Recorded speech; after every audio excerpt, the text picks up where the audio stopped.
If you're ready to stop building someone else's dream and start creating your own, join our free community, the Self-Directed Network, at acesmanagementinc.com/school. It's where people leaving their W-2s come together to build freedom, purpose, and momentum toward what's next. Welcome to Life After W-2. I'm your host, John Chan. After 17 years in corporate America, I made the leap to build my own business. It was messier than I thought it would be, but also full of valuable lessons I didn't know I needed.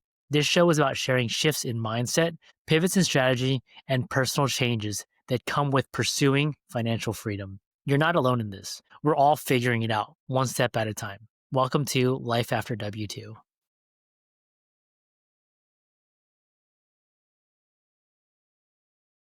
On today's episode, Joe Frederick shares how he went from a job in finance to building a real estate business grounded in relationships and authenticity. He talks about the stress of leaving corporate life, the importance of trusting but verifying in partnerships, and why the journey of entrepreneurship matters more than the finish line. If you're navigating your own transition into real estate or chasing financial freedom, Joe's story will give you clarity and confidence. Let's get started. Joe, so glad to have you. Thanks, John. Thanks for having me. Yeah, so tell us a little bit about your W-2 life. So W-2 life for me was pretty consistent. So I was in finance and then kind of led into private real estate, private equity, into smaller family offices. So I started out after I graduated from college, worked at Vanguard, one of the biggest Really? financial firms. I didn't want to be a small fish in a large pond. So I always tried to search for a smaller, firm. I ended up leaving Vanguard and going to a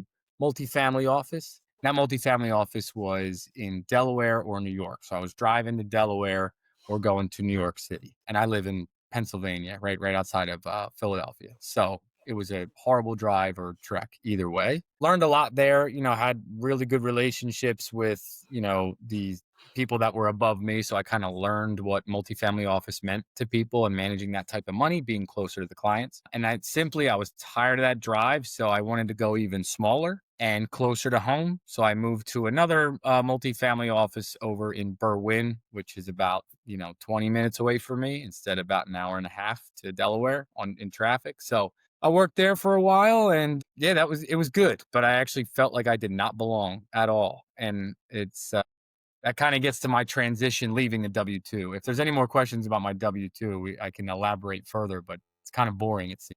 Well, no, because as a real estate investor and someone who raises capital, like family offices are the holy grail because they just have access to millions, billions of dollars.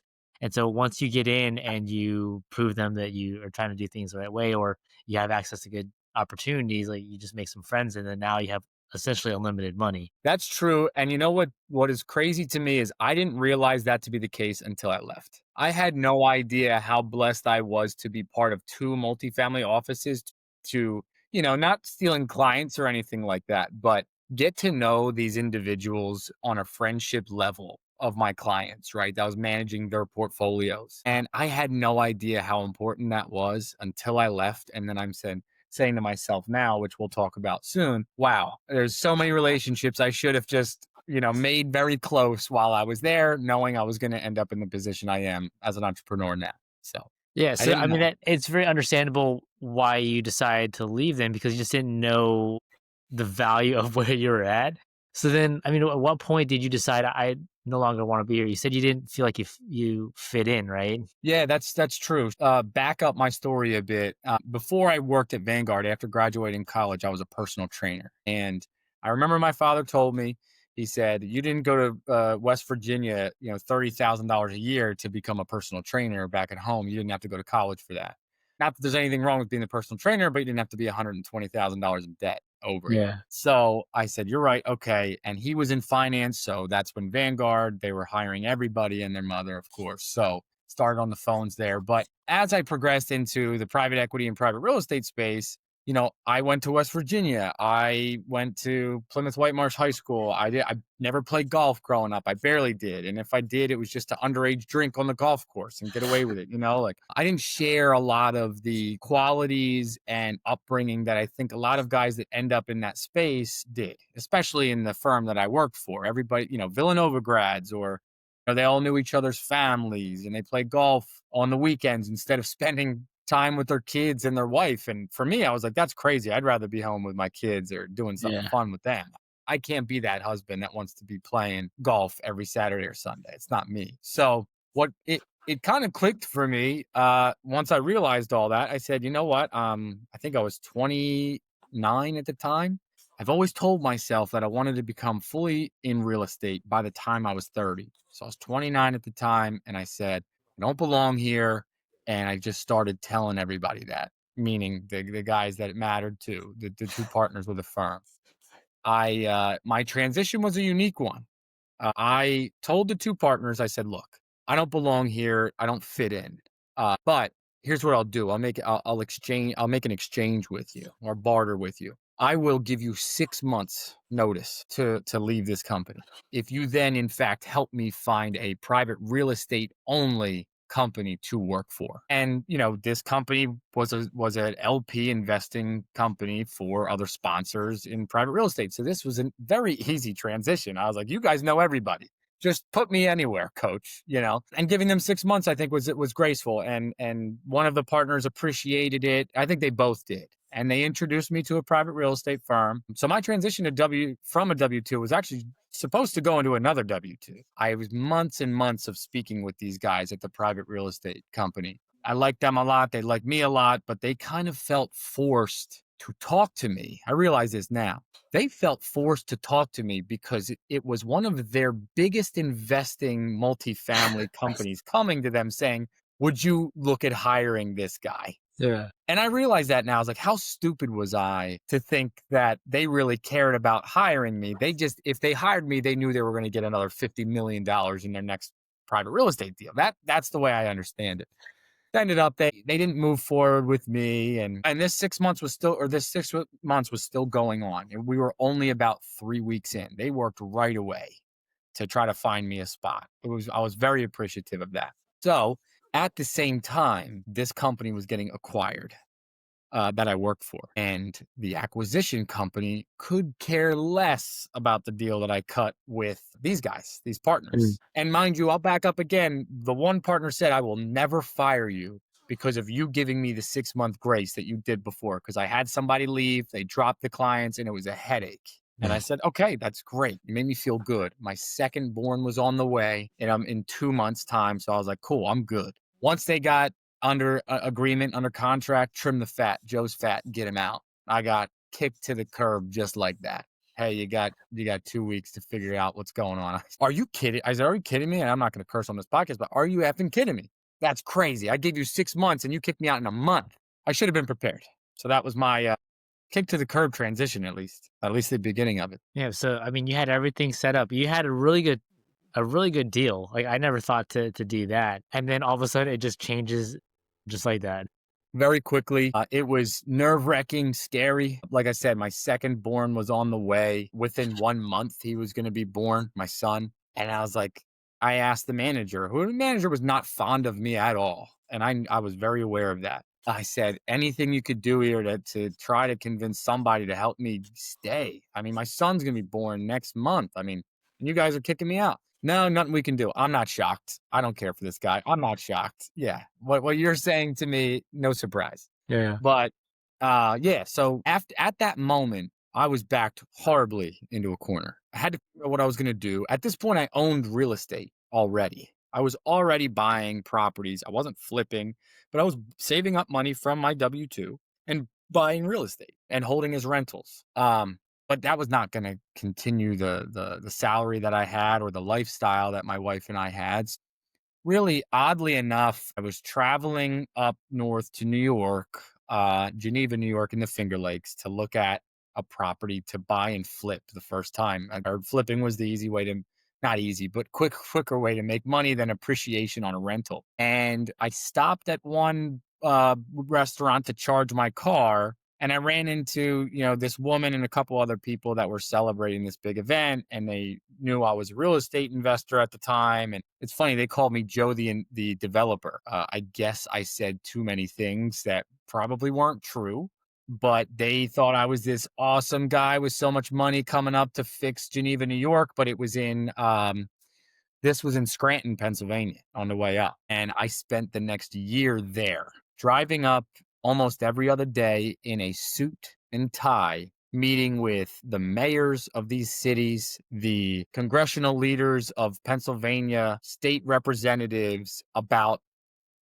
what they need to get done in real estate for these cities and towns. I tell you, I was thrown into this with the most imposter syndrome you could ever imagine. Meeting with the mayor after not even realizing what I had at a multifamily office. I'm sitting in front of the mayor and he's asking me like, what are you going to bring to the city? And I can sell you assets. He's offering me like a $4 million bank building. I'm like, yeah, cool. I own a $200,000 duplex at home. What are we talking about here? I ended up getting a capital partner involved, a friend of mine from Florida, and nothing ended up working up there, but it was the coolest transition from day-to-day pencil pushing to wow, I feel super important to people. Yeah. So how did you even get a capital partner? Because it sounds like it just kind of fell into this, and then is it just from contacts from your previous life? Yeah, yeah, it was a friend of mine. So a friend of mine and his father-in-law's in real estate, and he had a good amount of money with his wife and him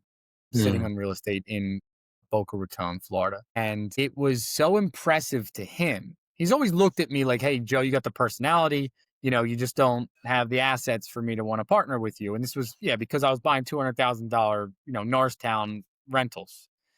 So finally, I told him, and he was just super impressed with me getting in front of mayors and representatives and having cigars. And you and I talked about this before, like cigars Right. and whiskeys with these guys. And as I told him, and he would fly up like once a week, and we would drive up, and we would sit there. And now, when push came to shove, none of these deals would pencil. My father also told me, like, and somebody else, they said, "B, there's a reason why they're asking you to do this, and not somebody that lives there and has already invested there." So probably right. Maybe trying to trick me into buying some of their crappy assets they could get off their books. So that's kind of why I skated away from that pretty quickly. I met really great friends up there, and the state reps I always talk to still, but they wanted a lot of low income housing and a lot of restrictions. So I learned a lot. I didn't move forward with anything up there. But that's great. I mean, just being in those rooms, having those conversations, that's just really invaluable. I mean, you just gain so much experience. Yeah, and it was nerve wracking at first. I definitely did not belong there. I questioned as to why in the world am I sitting in front of the mayor? And it was the mayor to the governor to the governor to the state representative. They were all just introducing me to everybody. Hazleton, Wilkes-Barre, Scranton. I was all over this northeastern Pennsylvania as this Joe the developer, and I'm like, I guess I am. I guess I am. That's what I'll be. So yeah. And then the transition from there into real entrepreneurship was I stayed in contact with that private real estate company, those guys that ended up never hiring me. And they introduced me to what now is in that company an investor with me. But they introduced me to him, and he saw me as one of the owners, right, of that private real estate company. Like the way my mind works, the way I communicate with people. And he had a general contractor at his house that day while we're having coffee. And he sees him as the other partner, the guy that knows the construction, the work to be done, all the GCs, all the subs. So he said, look, you're like Matt and Tim. Those are these guys. He's like, you're like Matt. He's like Tim. I want to make an introduction because I've been wanting to invest with him for a while, but he doesn't know how to run numbers. Great. Let's do it. Tell him to meet me. We met twice, 3 times over cigars again, finding out he can't smoke cigars. He gets like bronchitis the next day.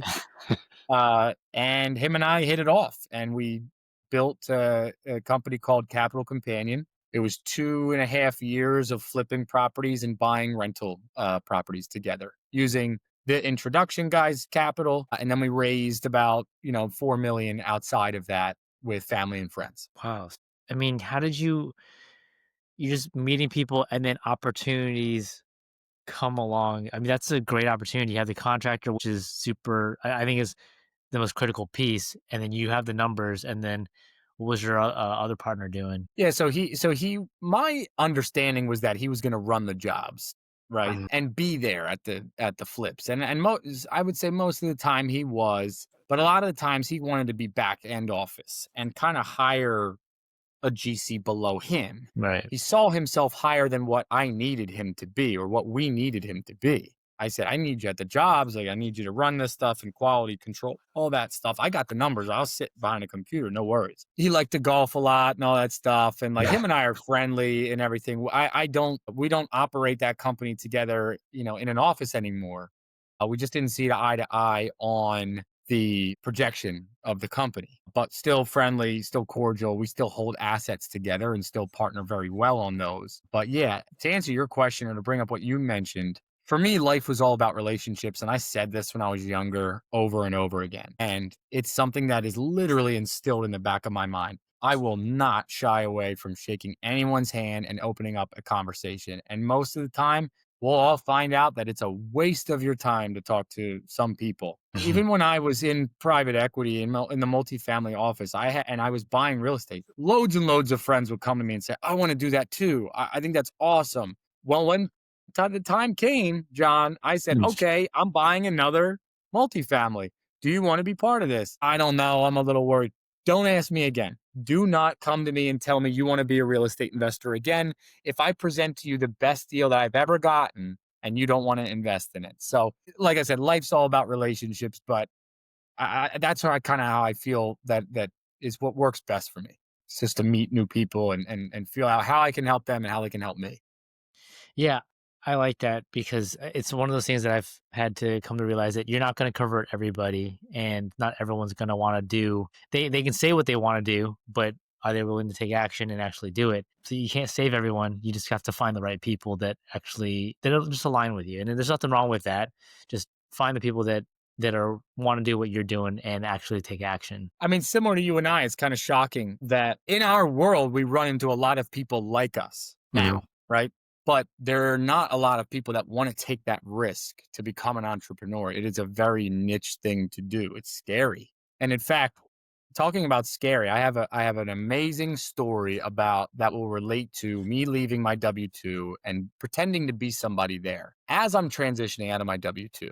Right. I ended up reaching out to people throughout that whole period about maybe working for their firms or asking them for advice about being entrepreneurs and starting investment firms, blah, blah, blah. I ended up getting a hold of this one guy who's pretty prestigious on LinkedIn. And this is one of my favorite stories because it's life changing.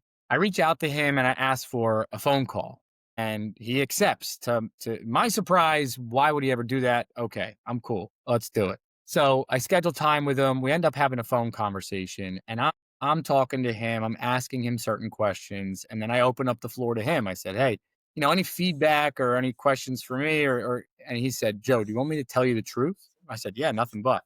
He said, "If you call me again, I will never answer your phone call. This has been the biggest waste of my time. You ask me very dumb questions that have no real answers from me. There's no point, there's no ask, and there's no learning from either side on this phone call. I still don't understand after 20 minutes why you wanted to talk to me." And it was at that moment, everything changed. My whole life changed. I'm sitting in this exact office on the phone. I'm starting to sweat. Pretty sure it was winter at the time. I'm like, what's happening? I switched just like that, John. And I said to him, I said, "You know what, Brian, you're right." And I said, F this. I said, I'm afraid. I'm calling you because I want to know if you're afraid. I want to know what happened to your transition. You started this, and I start asking real questions. I started being myself, and by the end of the conversation, he flipped too, and he said, "Joe, now I'm going to save your number in my phone, and you can call me whenever you want because now you're authentic. Now I get who you are, and now I understand why you're calling me. There's a point to this." And so I'm sitting there, I'm saying, "Wow, I faked my way through finance and private equity this whole time, going into my boss's office with my tail between my legs, pretending to be something I wasn't," which is what I was doing on that phone call with him. Mhm. And now I am simply myself. And if you and I, don't get along on the first couple conversations and we don't see eye to eye, then that's a good thing. And if we do get along, then that's a great thing. Right. But at least we know where we stand. I'm not pretending to be who I am for your money or your investment. And you're not pretending to like who I am for the deal that I have. So I learned very quickly on that phone call that I only want to work with people that I enjoy and enjoy me. That That's my story about being yourself, really. that really is an amazing story because I mean, I've been the same way too, where you kind of say what you think the other person wants to hear. but then you're wasting everyone's time. You might as well just be upfront and say, "This is who I am. This is what I want to do.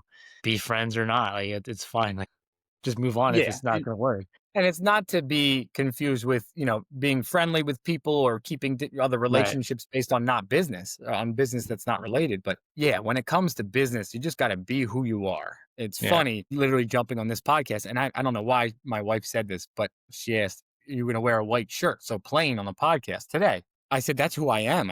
What else do I wear? I'm not wearing a button up. I'm not going to pretend to be who I am." She's like, "Oh, yeah, you're right. Never mind." So it's just funny. I am thoroughly who I am to the core today. And that has introduced me to different business ventures, business partners, new opportunities, and things that I actually want to do instead of Yeah. pretending and I'm wasting my life. Right. So, I mean, just to go back to your white shirt, is that what you wear every single day? Not every single day. No. If I'm more tan in the summer, sure, I'll wear a little white shirt, more whites. But no, this is a t-shirt. This is Built Brand. Shout out to them. Mhm. Maybe they'll sponsor the podcast. But I wear Built Brand shirts, and yeah, it's just a t-shirt. It's typically what I like to wear. Okay. I just thought it was funny that you mentioned white t-shirts because for maybe like a 2-year period of my life before I was in any of this stuff, I just wore white t-shirts because it was just easy. I never had to think about what I was going to wear. It's just, that's all it was. But See, yeah, I feel like Bill Gates, or Steve Jobs when they dress the way they do. I wear yeah. white, gray, and black, and you're wearing black. I wear white, gray, and black because it matches with everything, and I Mm. don't have to think about it. That's it. So any pants I have to wear, it's either a white, black, or gray t-shirt or jacket, Yeah. sweatshirt, whatever it may be. It matches with everything, so it makes my life easy. Yeah. Less decisions per day. I think a lot of the uber successful people are that way. Oh, yeah. Yeah. Cool. So, I mean, the transition seems like what helped you a lot was the networking and just meeting people and putting yourself out there. And then also reaching out to someone on LinkedIn and just being like brutally honest. I think that is really, really underrated because if you can fake it, people can tell. But if you, I mean, even when I got started as talking to people, say, I have no idea what I'm doing. This is just what I learned on this podcast. And because of that, they were able to walk me through why this is a good deal, why this is not a good deal. And I think you get a lot further that way. I agree. I agree. I mean, there's something to be said when people argue for imposter syndrome of leaning into it or being afraid of it. And I think it's a balance. I don't want to fake something that I'm not, but I also want to inspire to be something that I want to be and kind of live that life. So it's a tough balance. But at the end of the day, I found no matter how much money came in or left that day, you just got to be happy with yourself. And I'm not saying you're making good or bad decisions, but just hey, was I pretending to be something and how bad did it exhaust me? I mean, that's an exhausting trait of somebody to pretend to be something that they're not. It's exhausting. Yeah, yeah. I don't know if you're into Star Wars, but there's a series called Andor, and whenever you have, so whenever he's like talking to his droid, he has to say, "How much energy do you have? Can you make up a lie?" Right? It's just it takes up a lot more energy to Oh to yeah. come up with, yeah, to be something you're not. Especially if that is an investor, right? And they're with you for years and you have Yeah, to keep up a facade. If they yeah, sense if you're faking who you are now, and I said this before in another podcast, if you're faking who you are today, you're gonna have to continue that facade for a year, two, three, four, five. And yeah, man, I did it since become working at Vanguard all the way to those three transitions into the multifamily office. And I feel way different now. I almost feel younger now that I'm not pretending to be something every day. yeah. Definitely agree with that. Okay, so then now, what's one of the? I know you had mentioned this, like imposter syndrome is one of the things, but what's another mindset issue you've had to overcome to get to where you're at today? I think a mindset issue that has to do with entrepreneurship and the W-2 transition is stress, and how to manage stress and how to manage your family. I had a growing family at the time, as I mentioned, and a lot of the time I let stress really eat away at me. And it's funny coming from a guy that said, I learned this quote: if it doesn't matter in 5 years, don't worry about it.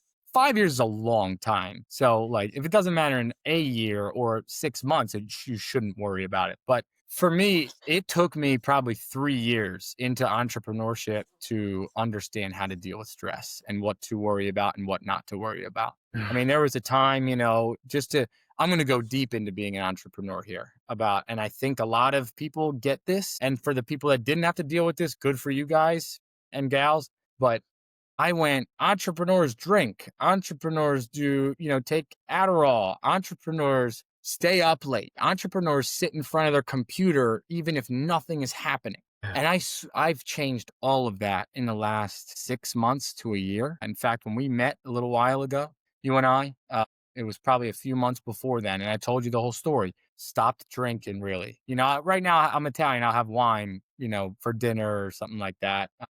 But no performance enhancing pills to take, no nicotine. There's no staying up late at night if nothing's going on. For me, the most important thing, and this may sound small, but I do not sit in front of my computer when I do not have to. I would sit for hours and hours and hours, and then I would make up things to do. I would create problems for myself. I would create phone calls to call people and create problems for them, even though there was no problem to be had, because entrepreneurs seem so busy all the time. But you can be busy creating, and you don't have to sit and be stagnant. So what I would do a lot of the time is I would take my laptop just in case to deal with this stress is what I'm talking about, to deal with stress. And I would go work from different, areas, sometimes during the pool over the summer, or I would go to a cigar lounge. I still smoke cigars. I love cigars. I'd go to a cigar lounge, or I would go hike in the morning. God forbid I have to run back to my car. It's right there. Right. But when I don't have to sit in front of my computer, the most important thing that I learned is dealing with stress. And that's what did it for me. Get away from my sedentary desk and live the life that an entrepreneur deserves to live, because I belong here. That's what I believe. I belong here. And of course, stress is going to come. When it rains, it pours, John. You know that. When it rains, it pours. Sure. But also when the sun comes out, the warmth can't be better. I mean, every day is either the best or it just gets worse and worse. So that's my advice, I guess, on sitting behind a computer, which I think everybody has to do nowadays as an entrepreneur, most likely. But just get out. I mean, get out from behind it. Go do something. Stay busy with your body. Be active. Yeah, I love that. I mean, stress is definitely something that same boat. Like I let that affect me in a lot of ways, and then just telling yourself that it's going to be okay, you'll figure it out. I think has helped out a lot as well. I mean, it's believing in yourself too, right? That's something that has to do with the stress levels. Is hey, if I don't understand it now, it doesn't mean I have to stay up all night to figure it out. I get some rest. Somebody that I used to work with at one of the multifamily offices told me, like, take a look at the spreadsheet for an hour or two. If it starts not making sense to you, get away from your desk, walk away, and then come back to it. And for me, it was always like, gotta do this. I'm task oriented. Do this, do this, do this. That's next. Gotta do that. I'm not doing anything else until this is done. So yeah, it's believing in yourself that you can give yourself a little space and grace and get that done within the time that you would like to get it done. But it doesn't have to be rushed, and you don't have to kill yourself in doing it. Yeah, little breaks are super underrated. They're super underrated. Even if it's just like making a protein shake, I'll take my time. I'll start measuring it, out. It's even just that. I find happiness because I'm not stressed about running back to answer an email. An email can sit for 20 minutes to an hour. It's okay. Yeah, that's something that I'm just starting to be okay with is not running back to my desk and being okay just taking a little bit of a break. Yeah, I mean, think about this. Why did you become an entrepreneur? Why did everybody that comes on your podcast become an entrepreneur? And it's the reason is they wanted financial freedom. Well, what does financial freedom mean? It means you have the finances set up to be free in life and do things that you want to do. And I think there's a horrible stigma out there, which has changed from my mind. I believe yours too now, that you don't have to be the typical entrepreneur and work 12 hours, 14 hours a day. That's not a thing anymore. I think that used to be. That's what we read in books. That's what you look at people like, oh, I'm nonstop. There's a guy on the internet says that, and he's a total joke. He's got 3 days in one day. He's like, I wake up at 6 a.m. and my first day from 6 to noon. And then my second is noon to 6. And my third day is 6 to midnight. Go to sleep. Don't do that. Let's just work. That's why you became an entrepreneur. But look, everybody's to each his own. But no, I think the horrible stigma is that an entrepreneur has to be working every second of every day. You got to enjoy it. That's the reason you became an entrepreneur in the first place. Yeah, and I mean, not everyone, if you don't want that life of working 12 to 14 hours a day, there's a way to set it up where you don't have to do that. You can just have the life that you want, right? Think about it, figure it out, and then work your way backwards and then not do that. No. One of my business partners, is actually the business partner at Capital Companion. He showed me a new way to look at it. And even though that was one of my most stressful time periods, I think this is a good thing to carry forward, is that he always looked at how much money does he want to make? Because he was an entrepreneur prior to me. During this whole time that I was transitioning from a W-2, he was already general contractor for a couple years by himself. So he said, how much money do I want to make this year? And then he would back up how many jobs it took to get there, how many hours of those jobs, and then how many could he, sell out to the jobs, how much could he post to other GCs and take a fee. And I think that was a really smart way of looking at it. It's just, do I want, 500,000 this year? Do I want 250,000 this year? Because if you want 250,000 or if you want a million, you know what you have to do once you backtrack it. And Yeah. then you know the amount of stress you're going to go through. If people are shooting for 1 million, 2 million a year in revenue or profit, right? Just Mhm. in their pocket, you're going to work harder than the 250,000. So you're setting yourself up to either go after it or relieve the stress that you're unprepared for. Joe, knowing what you know now, what's some advice that you'd give to yourself when your company got acquired? Oh man, I feel like we talked about it, but yeah, well, we definitely talked about it. I think Yeah. it's be yourself. I mean, Mm.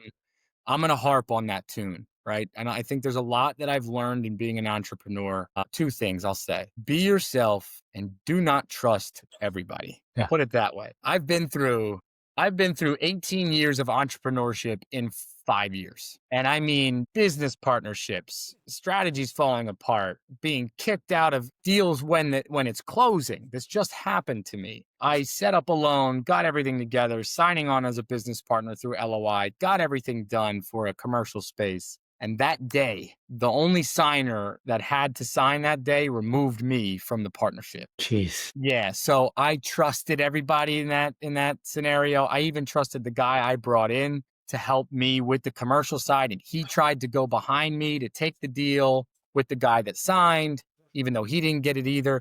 It was a horrible deal. It went south. It was a really good deal, but a horrible turnout. So yeah, it is be yourself and do not trust everybody because that's my problem. When I meet somebody, I'm like, yeah, cool, come on into my life. Let's see how we can help each other. I mean, John, you and I hit it off, right? You and I talked about like family and personal stuff, and but like most of the time, shouldn't do that.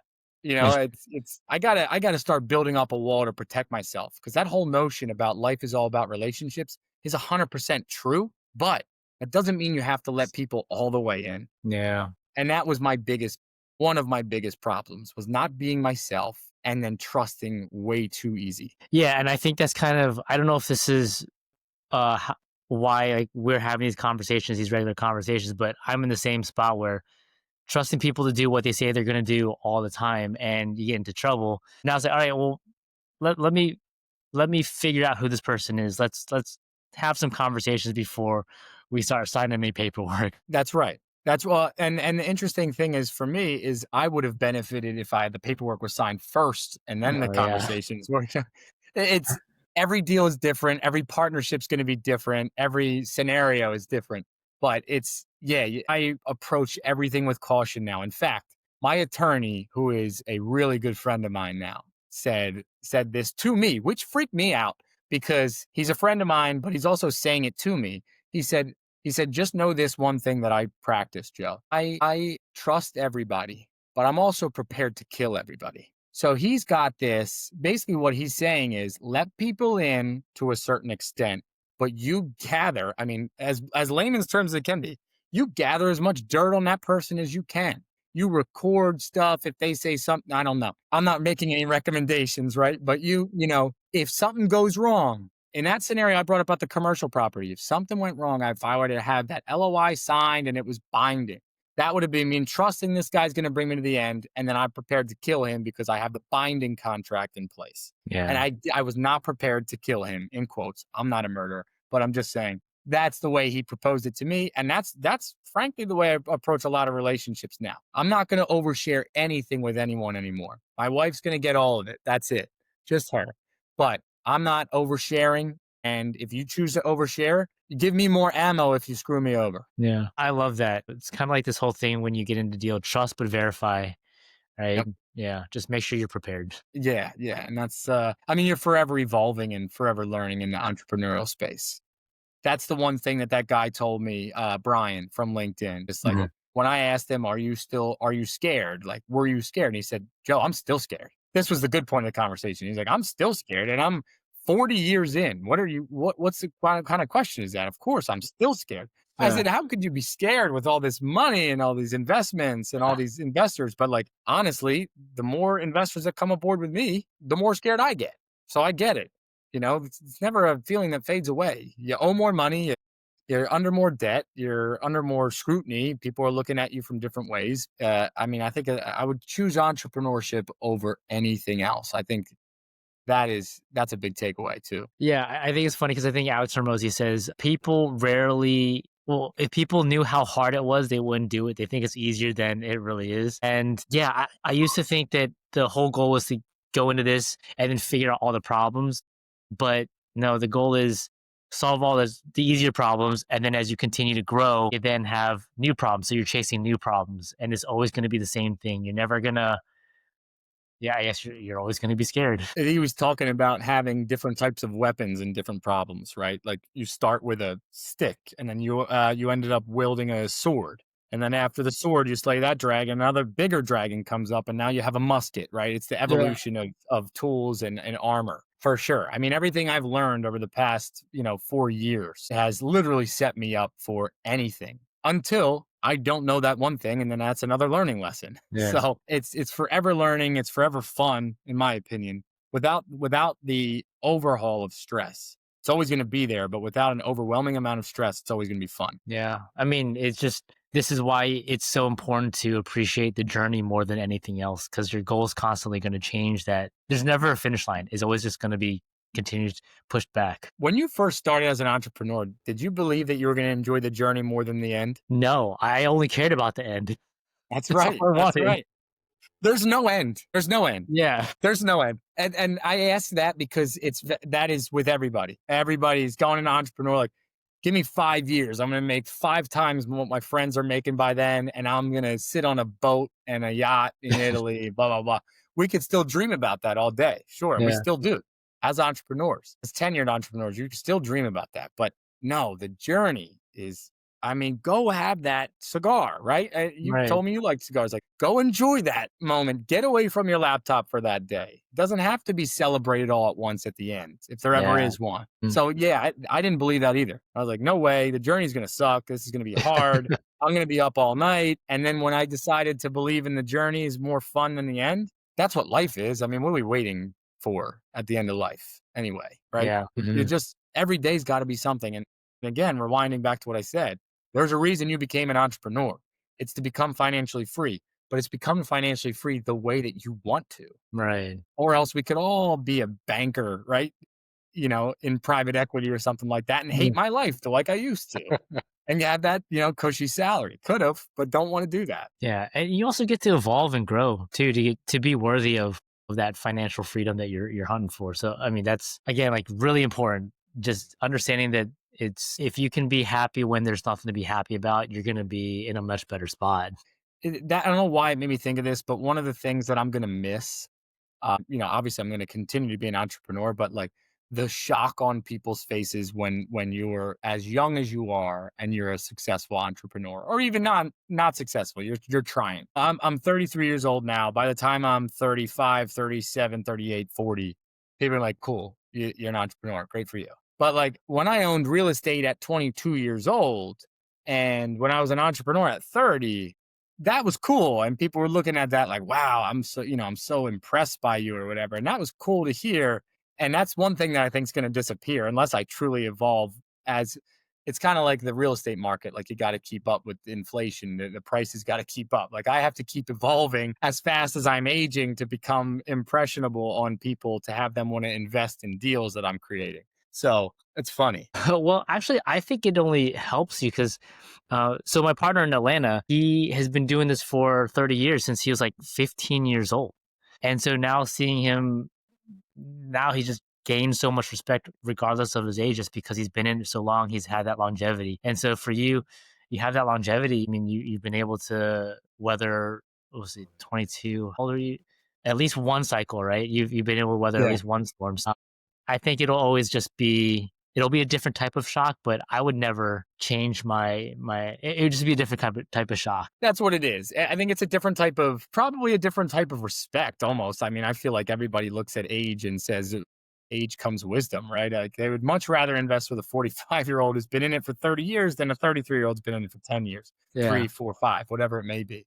Yeah. But you never know. I mean, it is just such a fun ride. Once, I'll harp on this again. Once the stress is managed properly, if that's the best thing I can say on this podcast with you today, Yeah. once the stress is managed properly, it is a fun ride. It's fun. Just got to enjoy it. Yeah, 100%. Well, Joe, it's been so great to have you on.